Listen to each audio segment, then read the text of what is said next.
ईद के पहले रोज नमाज़े ईद के बाद से ही मिलने मिलाने का सिलसिला शुरू हो जाता है। बच्चे बड़े सभी एक दूसरे से ईद मिलते हैं, जबकि ईद के दूसरे दिन को खुसूसी तौर पर रिश्तेदारों के नाम करते हुए बच्चों के साथ रिश्तेदारों के घरों में जाया जाता है। सैरो तफरी ते जा रहे हैं, घूमन फिरन वास्ते छुट्टी का समा वा कि चलो बच्चों की सैरो तफरी हो जाए। मामू हुणां नूं मिलन जा रहे हैं, नाल बच्चों नूं लैके जा रहे हैं, घरदियां नूं लैके जा रहे हैं।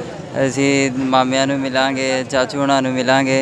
बस अड्डों और सड़कों पर नजर दौड़ाई जाए तो ज्यादातर लोग फैमिलीज के साथ सफर करते हुए दिखाई देते हैं। जो खुशियां हैं वो जो होती हैं वो अपने घर वालों के साथ ही होती हैं। वो ईद करने के लिए अपने नान के गए हुए थे और आज मैं ससुराल डे मनाने के लिए मुल्तान जा रहा हूँ। तो मेरा भाई, हम अपनी खाला को मिलने जाएंगे। आज वहाँ पे आइसक्रीम खाएंगे पिएंगे और ईद इकट्ठी करेंगे।